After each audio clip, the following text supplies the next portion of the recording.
नमस्कार दोस्तों, दिग्विजय शर्मा एकेडमी में आपका स्वागत है। आज हम सीडीपी की क्लास 13 करने वाले हैं केवीएस पीआरटी के लिए।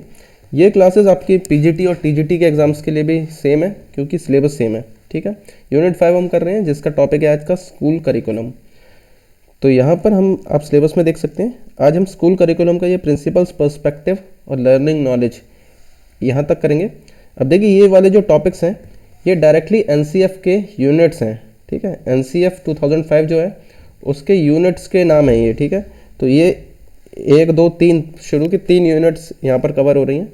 तो ये पहले 2 यूनिट, इन तीनों यूनिट के लगभग 70 पेजेस हैं। तो यहाँ पर मैं इनकी हाइलाइट्स बताने वाला हूँ। अगर आपको डिटेल में पढ़ना है तो पीडीएफ से आप एनसीएफ के 2005 को पढ़ेंगे तो ज़्यादा डिटेल्ड आपको समझ आएगा। ठीक है, यहाँ पर मैं इसकी हाइलाइट्स बता दूंगा ताकि कम टाइम में आपका ज़्यादा से ज़्यादा कवर हो जाए। ये बचा हुआ पार्ट बाद में करेंगे हम। तो स्टार्ट करते हैं करिकुलम से। तो करिकुलम क्या होता है? Curriculum includes all planned learning experiences organised by school based on the educational aims and objectives. तो स्कूल में जितने भी लर्निंग एक्सपीरियंसेस होते हैं जो कि एजुकेशनल एम्स, जो हमारा गोल है एजुकेशन का, उसके हिसाब से बनाए जाते हैं, तो वो सभी के सभी करिकुलम में इंक्लूडेड होते हैं। तो ये क्या होता है, सारे के सारे टोटल ऐसी चीज़ें जो एकेडमिक या नॉन एकेडमिक दोनों हो सकती हैं। तो आपके पढ़ाई से रिलेटेड और जो भी कल्चरल एक्टिविटीज़ होती हैं, को करिकुलर एक्टिविटीज़, वो सारी की सारी इंक्लूड होती हैं हमारी करिकुलम में। तो सिर्फ पढ़ाई नहीं, बाकी जो क्विज़ वगैरह हो रही है, डिबेट्स, कंपटीशन जो भी हो रहे हैं, वो सब क्या है, करिकुलम का पार्ट होते हैं। तो यहाँ पर गाइडिंग प्रिंसिपल्स हम डिस्कस कर लेते हैं। ठीक है, तो गाइडिंग प्रिंसिपल्स क्या होता है, इन रूल्स के अकॉर्डिंग करिकुलम बनाया जाता है। तो ये काफ़ी रिपीटेटिव लगेगा आपको क्योंकि ये सारी चीज़ें हमने नेशनल एजुकेशन पॉलिसी और चाइल्ड राइट्स वगैरह में पढ़ रखा है। तो बस इससे आपकी अंडरस्टैंडिंग बेहतर होगी। कोई यहाँ पर फैक्ट्स आपको याद करने के लिए नहीं है, इसलिए आपको सुनना है काफ़ी। Connecting knowledge to life outside the school, तो ये सबसे इंपॉर्टेंट एस्पेक्ट होता है इसका। आपको जो नॉलेज है उसको रटवाना नहीं है, बाहर की दुनिया से कनेक्ट करवाना है ताकि बच्चा आसानी से समझ सके। रोट मेमोराइजेशन, रट्टा मारने से आपको दूर लेके जाना है लर्निंग को।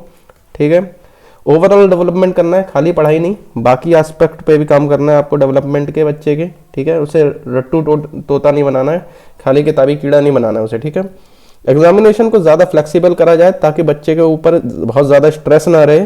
ठीक है, इसीलिए CCE continuous comprehensive evaluation start किया गया है, जिसमें क्या है, सिर्फ एग्जाम के बेसिस पे उसके मार्क्स नहीं आएंगे, उसका कंटिन्यूस एवेल्युएशन होगा क्लासेस में, ओवरऑल उसका एवेल्युएशन होगा। ठीक है, उसका फीडबैक भी दिया जाएगा। तो क्या कर रहे हैं हम यहाँ पे, एग्जामिनेशन को क्लासरूम का पार्ट बना रहे हैं। ठीक है, nurturing and over riding identity, तो यहाँ पर क्या, बच्चे की आइडेंटिटी को कंजर्व किया जा रहा है, उसकी यूनिकनेस को फॉस्टर किया जा रहा है। ऐसा नहीं है कि उसकी जो यूनिक कैपेबिलिटीज़ है उनको नज़रअंदाज किया जाए। तो ऐसा एनवायरनमेंट मिले जहाँ पर वो अपने आप को एक्सप्रेस कर सके, तभी उसकी आइडेंटिटी की है कंजर्व रहेगी। ठीक है, आगे देखते हैं। Curriculum design must reflect the commitment to universal elementary education. तो यूनिवर्सल एलिमेंट्री एजुकेशन का मतलब है कि सब एजुकेशन जो है वो सबको इक्वल मिले, वो चाहे किसी भी फ्री मिले और इक्वल मिले। ठीक है, तो वो चाहे किसी भी मतलब सोशियो इकोनॉमिक ग्रुप का हो, जैसे गरीब हो, अमीर हो, या किसी भी कास्ट का हो या रिलीजन को, सबको क्या इक्वल एजुकेशन मिलनी चाहिए और फ्री एजुकेशन मिलनी चाहिए। तो करिकुलम ऐसा होना चाहिए जो इसके जो एम्स हैं उसके अकॉर्डिंग हो। ठीक है, curriculum to include the rich inheritance of different tradition of knowledge, work and craft. तो इंडिया बहुत रिच है अपने ट्रेडिशंस को लेके। ठीक है, तो अलग अलग ट्रेडिशन हो गए, कल्चर है, उनकी नॉलेज भी हमारे करिकुलम में आनी चाहिए। और कई काम ऐसे हैं जो एक एरिया स्पेसिफिक है, तो उनके लोकल एरिया का जो क्राफ्ट्स है वो भी हमारे उसमें आने चाहिए करिकुलम में। ठीक है, development of self esteem and ethics and the need to cultivate children's creativity. तो बच्चों में क्या है, एथिक्स पैदा हो, वैल्यूज़ उनकी अच्छी क्रिएट हो और उनकी क्रिएटिविटी को भी कल्टीवेट किया जाए, उनकी क्रिएटिविटी को दबाया ना जाए।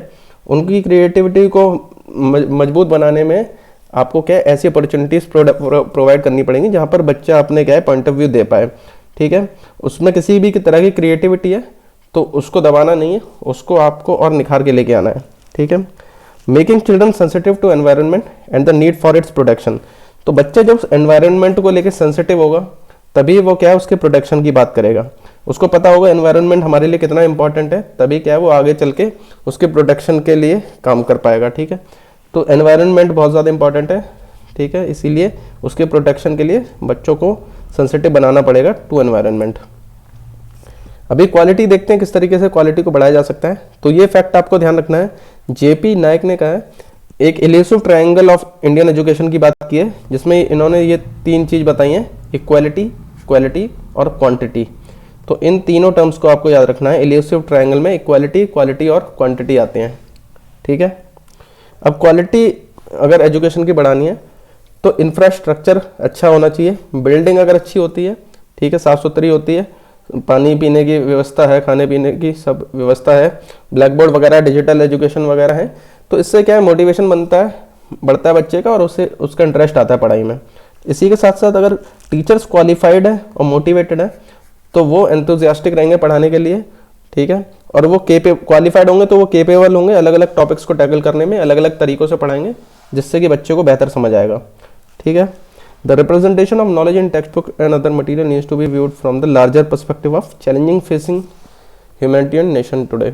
तो जो हमारे कंट्री में चैलेंजेस हैं, जैसे कि अलग अलग रिलीजन या माइनॉरिटीज़ को जो चैलेंजेस फेस करने पड़ रहे हैं, या कोई गरीब परिवार से आ रहा है उसको जो चैलेंजेस फेस करने पड़ते हैं, तो उन सब की हमें क्या रियलिटी एक तरीके से बच्चों को पता होनी चाहिए, ठीक है, उसे पता होनी चाहिए दुनिया में चल क्या रहा है, अपनी कंट्री में चल क्या रहा है, तो उससे रिलेटेड नॉलेज उसको होनी चाहिए, ठीक है। तो किताबों में नॉलेज जो है वो उसी हिसाब से देनी चाहिए।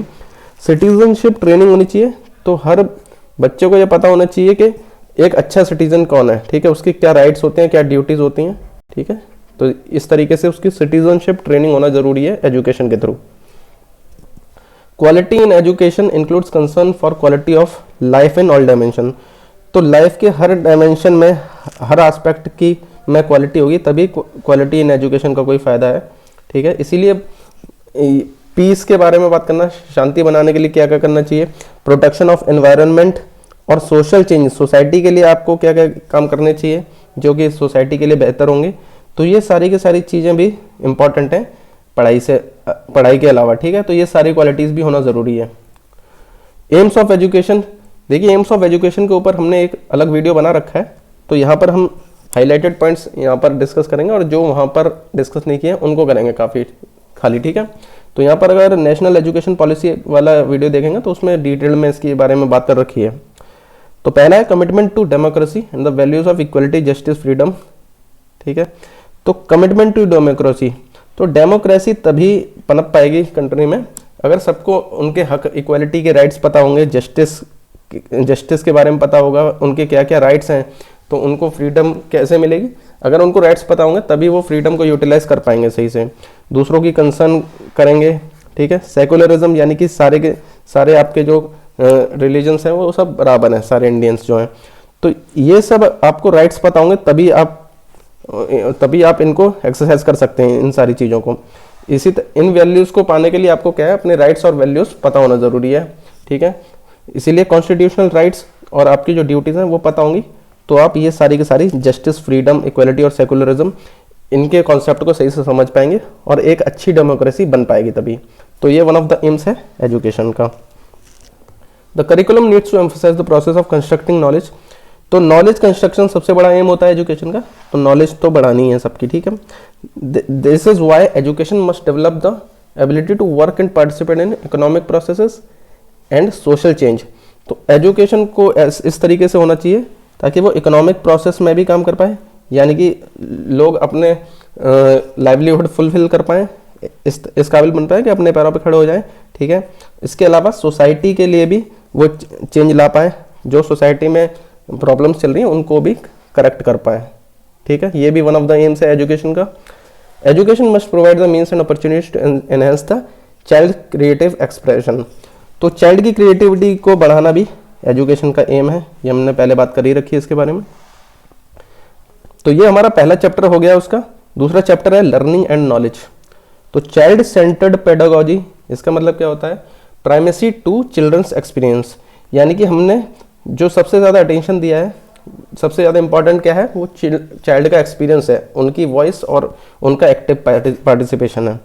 तो बच्चे एक्टिवली पार्टिसिपेट करते हैं चाइल्ड सेंटर्ड पेडागोगी में। जो भी हमारी पेडागोगी होगा, टीचिंग स्टाइल होगा, करिकुलम होगा, वो सब कुछ क्या होगा, हमारा चाइल्ड सेंटर्ड होगा, चाइल्ड की नीड्स के अकॉर्डिंग होगा, ठीक है। The curriculum must enable children to find their voices and nurture their curiosity. तो उनको अपनी वॉइसेस, उनकी वॉइसेस का मतलब यहाँ पर उनको उनके जो मन में चल रहा है वो कहने का हक होना चाहिए, उनको क्वेश्चन पूछने का हक होना चाहिए, और उनकी कोई भी क्यूरियोसिटी है, कोई भी जानने की इच्छा है, तो एनवायरनमेंट ऐसा फ्रेंडली होना चाहिए ताकि वो क्वेश्चंस पूछ पाएँ, ठीक है। उनको ऐसा नहीं होना चाहिए कि सिर्फ सुनने के लिए बैठे हैं वो, उनको अपनी बातें कहने का भी ऐसा फ्रेंडली एनवायरनमेंट मिलना चाहिए, ठीक है। अगर क्लास में फियर, डिसिप्लिन और स्ट्रेस इस तरह की कंडीशन होगी तो वो लर्निंग के लिए क्या है, अच्छी कंडीशंस नहीं है।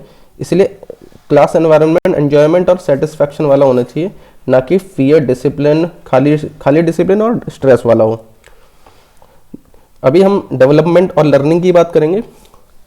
तो किसी भी तरह सारे के सारे डेवलपमेंट जो है उनके लिए प्री कंडीशन है healthy physical growth.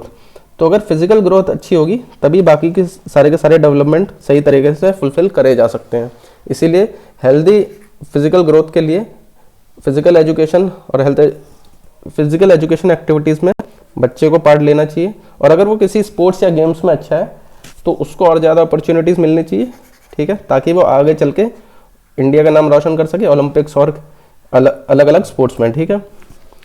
Children learn in a variety of ways. तो चिल्ड्रन अलग अलग तरीके से हर एक जो बच्चा होता है वो अलग अलग तरीके से सीखता है, ठीक है। जिसमें यहाँ पर एग्जांपल दे रखे हैं, एक्सपेरिमेंटेशन, अलग अलग एक्सपेरिमेंट करके, रीडिंग के थ्रू, डिस्कशन के थ्रू, क्वेश्चन आंसर करके, सुन के, सोच कर, ठीक है, अलग अलग तरीके से वो समझता है चीज़ों को, ठीक है। तो इसलिए टीचर का भी ये रोल होना चाहिए कि वो अलग अलग तरीके से समझाए, ठीक है, जिससे कि पूरे चांसेस हो बच्चे को समझने के और उसका डेवलपमेंट पूरी तरह से हो पाए, ठीक है। Learning must be paced so that it allows learner to engage. तो लर्निंग का पेस ऐसा होना चाहिए कि बच्चा एंगेज कर पाए, ठीक है, ताकि उसकी अंडरस्टैंडिंग डीप हो, ठीक है। सिर्फ एग्जाम देने के लिए उसे रटना ना पड़े किन्हीं चीज़ों को। इसीलिए स्पीड अकॉर्डिंगली होनी चाहिए, नहीं बहुत तेज, ऐसी नहीं होनी चाहिए कि खाली आपको सिलेबस कवर कराना है, ठीक है, तो बहुत ज़्यादा तेज नहीं होनी चाहिए, बहुत ज़्यादा स्लो भी नहीं होनी चाहिए, अकॉर्डिंगली ऐसे होनी चाहिए जिससे कि उसकी अंडरस्टैंडिंग डीप हो पाए और आपका पूरा सिलेबस भी कंप्लीट हो ही जाए। Implication for curriculum and practice, इसमें आता भी teaching for construction of knowledge. तो हमें ऐसे पढ़ाना है कि नॉलेज कंस्ट्रक्ट हो। इसके अंदर हम देखते हैं तो लर्नर जो होते हैं वो एक्टिवली कंस्ट्रक्ट करते हैं अपनी नॉलेज को। तो ये पियाजे ने भी बताया है, ठीक है, पियाजे ने इसकी बात की है अपनी थ्योरी में कि लर्नर जो होते हैं, बच्चे होते हैं, वो एक्टिव कंस्ट्रक्ट करते हैं नॉलेज को। तो वो नॉलेज कैसे कंस्ट्रक्ट करते हैं, अब जो भी नया कोई आइडिया आया है उसको अपने पहले पुराने आइडिया से रिलेट करते हैं, ठीक है, अपने पुराने एक्सपीरियंस से। इसीलिए स्कूल को क्या करना चाहिए, ऐसी अपॉर्चुनिटीज़ प्रोवाइड करनी चाहिए जिससे क्या है वो अपने उसको वो अपनी बात कहने का हक हो और वो क्या है डिबेट करके, रिफ्लेक्ट करके, इंक्वायरी करके, यानी क्वेश्चन पूछ पाछ के उसको अपने पुराने एक्सपीरियंस से रिलेट करके चीज़ों को समझ पाए। इस तरीके से क्या है उसका कॉन्सेप्ट पूरी तरह क्लियर हो पाएगा। Designing learning experiences.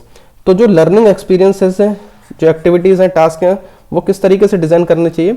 तो बहुत अगर ईजी होंगे या बहुत ज़्यादा डिफिकल्ट होंगे तो समझने में दिक्कत होगी बच्चे को, और वो क्या है पैसिवली ओबीडियंट हो जाएगा। मतलब क्या है वो बैठा रहेगा एक जगह पर और सिर्फ सुनता रहेगा। अगर यहाँ एग्जांपल दें, अगर कोई हिस्ट्री का लेसन है तो उसके लिए कोई हेरिटेज साइट पे अगर लेके जाया जाए उसे, और वहाँ पर टीचर समझाता है चीज़ों को कि यहाँ पर वो राजा रहते थे, यहाँ पर ये करते थे, तो उसके लिए समझने में बहुत ज़्यादा आसानी होगी। तो ये वन ऑफ द एग्जाम्पल है। इस तरीके से बहुत सारे एग्जाम्पल उसमें दे रखे हैं, बहुत डिटेल में दिया हुआ है। यहाँ मैं खाली आपको मेन हेडिंग और ओवरव्यू बता रहा हूँ उनके बारे में, ठीक है। Critical pedagogy. तो क्रिटिकल पेडागॉगी में क्या करते हैं हम, क्रिटिकल थिंकिंग डेवलप करते हैं। क्रिटिकल थिंकिंग ये होती है जब आप चीज़ों को ऑब्जर्व करके अपने नॉलेज से एक जजमेंट पे पहुँचते हैं, एक कंक्लूजन पे पहुँचते हैं, ठीक है। तो इंडिविजुअल जब अपने जजमेंट पे पहुँचता है उसे क्रिटिकल थिंकिंग कहते हैं।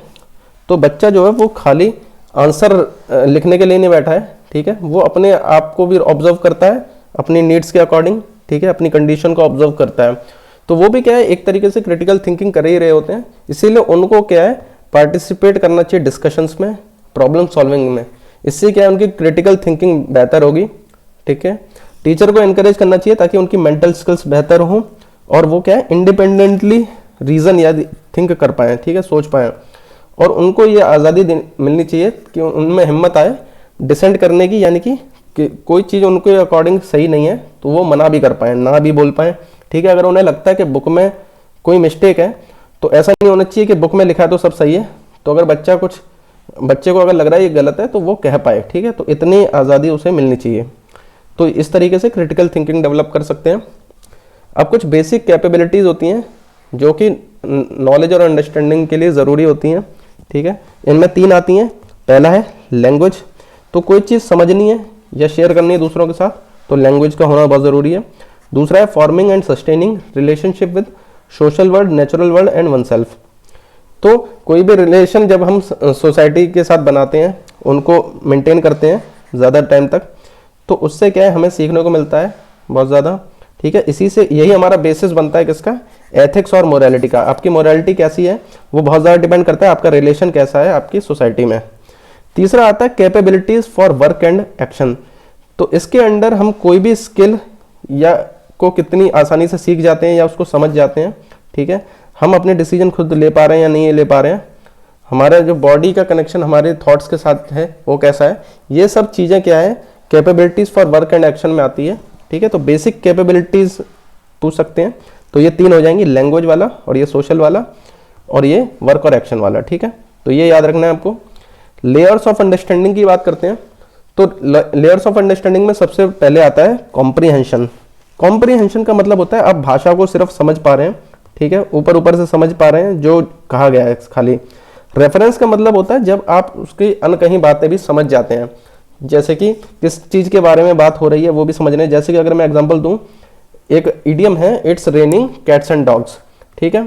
तो यहाँ पर अगर आप कॉम्प्रीहेंशन ही करेंगे तो आपको लगेगा कि यह कुत्ते और बिल्ली की बारिश हो रही है, लेकिन इसका जो वैसा मीनिंग है, एब्स्ट्रैक्ट मीनिंग है, वो कह रहा है कि बहुत तेज बारिश हो रही है, ठीक है। इसलिए ईडियम की तरह यहाँ पर यूज़ किया गया है यहाँ पे। तो इस स्टेज पे क्या है आप रेफरेंस कर पा रहे हैं, आप समझ पा रहे हैं रियल मीनिंग क्या है, ठीक है। एपिस्टेमिक का मतलब होता है कि आप किसी चीज़ को वेरीफाई कर पा रहे हैं, जो लिखा है आप उसको देख रहे हैं कि इसका ये सबूत है इसीलिए ये चीज़ सही होगी, ये यहाँ पे लिखी हुई है, कॉन्स्टिट्यूशन में लिखी हुई है, इसलिए ये चीज़ सही है, ठीक है। तो वेरीफाई करने वाले एस्पेक्ट को हम अंडरस्टैंडिंग के कहते हैं एपिस्टेमिक, जब हम किसी चीज़ को वेरीफाई कर रहे हैं एविडेंस के तौर पे कि इसका ये सबूत है इसीलिए ये चीज़ क्या है, सच है, ठीक है। उसकी सच्चाई का हम जजमेंट कर सकते हैं। रिलेशनल एंड सिग्निफिकेंट, इस लेयर में हम क्या करते हैं, चीज़ों को एक या एक से ज़्यादा फैक्ट है अगर, तो उनका एक दूसरे से रिलेशन क्या है ये कनेक्ट कर पाते हैं, तो उस चीज़ को बोलते हैं रिलेशनल एंड सिग्निफिकेंट। ये चौथी लेयर हो जाती है अंडरस्टैंडिंग की। तो ये कुछ ऐसे फैक्ट टाइप की चीज़ें हैं जो एनसीएफ में दे रखी, तो ये पूछने के चांसेस हैं, इसीलिए मैंने यहाँ पे बता दिया है, ठीक है। आगे देखते हैं children's knowledge and local knowledge. तो ये वही बात है कि बच्चों को की क्या है, देख के सीखते हैं, वो जो उनके एनवायरनमेंट में हो रहा है उससे बहुत ज़्यादा सीखते हैं, उसका बहुत ज़्यादा असर पड़ता है। इसीलिए अगर यहाँ पर एग्जांपल दे रखा है, बच्चों को अगर कोई चीज़ सिखानी है, जैसे कि एक लेसन बताना है लिविंग और नॉन लिविंग थिंग पे, तो ऐसे ही पढ़ाएंगे तो इतने ज़्यादा इफेक्टिव नहीं होगा। उसकी जगह अगर बच्चों को एक वॉक पे ले जाया जाए और फिर टीचर पूछे कि 10 आपने क्या क्या देखा उनको याद लिख दो और उनमें से 10 लिविंग थिंग्स और 10 नॉन लिविंग थिंग्स को लिखो, तो इस तरीके से जब लोकल एनवायरनमेंट से कनेक्ट करेंगे तो आप ज़्यादा बेहतर तरीके से सीख सकते हैं, ठीक है। तो ये देखिए मैंने कुछ कुछ इसमें एग्जाम्पल बता रखे हैं, इस तरीके के काफ़ी सारे एग्जाम्पल उसमें दे रखे थे। आप डिटेल में पढ़ेंगे तो आपके लिए ज़्यादा बेहतर होगा, ठीक है। सेलेक्टिंग नॉलेज, तो बच्चों को क्या पढ़ाना है, इसको किस तरीके से सेलेक्ट किया जाए वो भी हम देखेंगे। तो पहला आता है इसमें रेलेवेंस। तो ऐसा नॉलेज का पार्ट लेना चाहिए जो बच्चों के लिए रेलेवेंट होना चाहिए। अब ऐसा नहीं होना चाहिए कि ये एडल्ट जब बनेंगे तब उनके लिए यूज़फुल होगा, अब हो सकता है वो बाद में यूज़फुल हो, लेकिन अभी बच्चे क्या है उसको इंगेज नहीं कर पाएंगे, उनका इंटरेस्ट नहीं बन पाएगा उनके लिए, ठीक है। तो इसलिए ऐसी चीज़ों को पढ़ाना चाहिए जो हर स्टेज के लिए रेलेवेंट हो, उनके लिए यूज़फुल हो, ठीक है। दूसरा आता है इंटरेस्ट।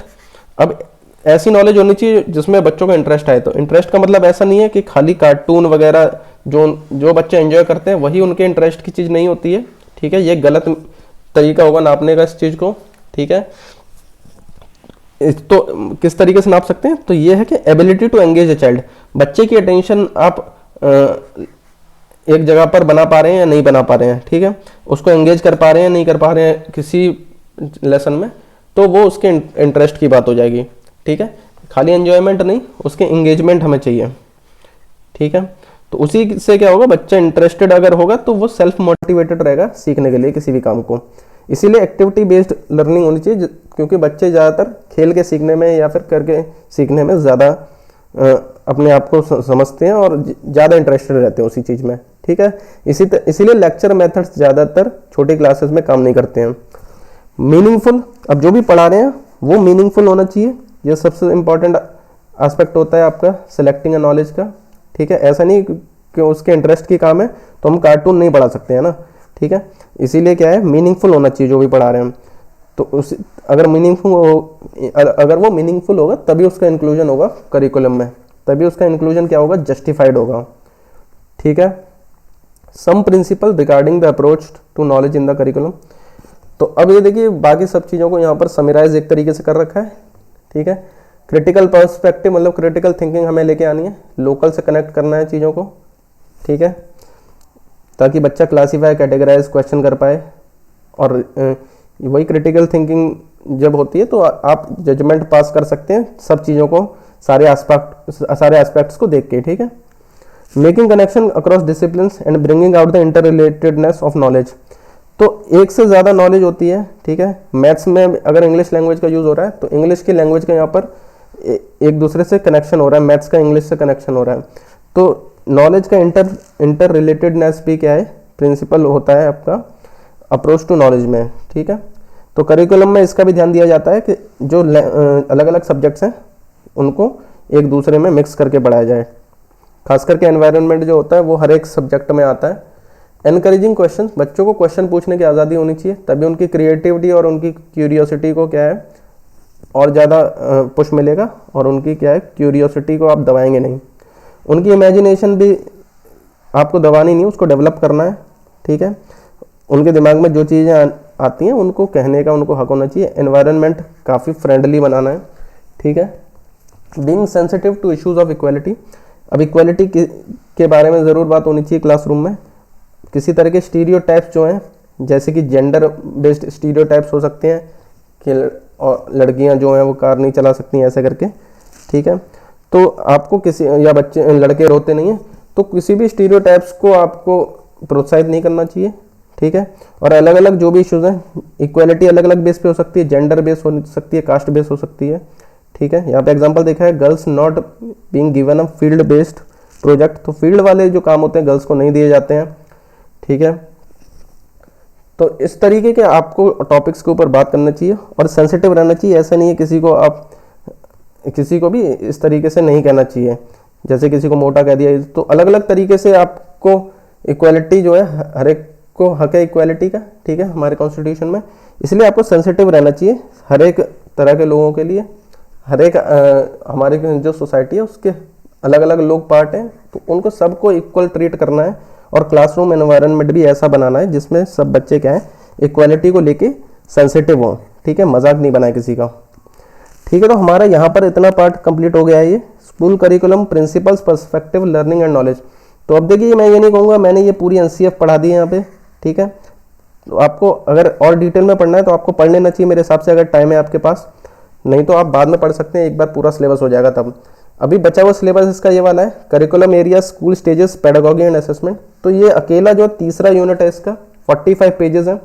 तो इसको मैं अगले वीडियो में जहाँ तक है पूरी करने की कोशिश करूँगा, ठीक है। तो अगर आपको ये वीडियो पसंद आया तो वीडियो को लाइक ज़रूर कीजिए। अगर आप एंड तक बने रहे तो आपका बहुत बहुत थैंक यू।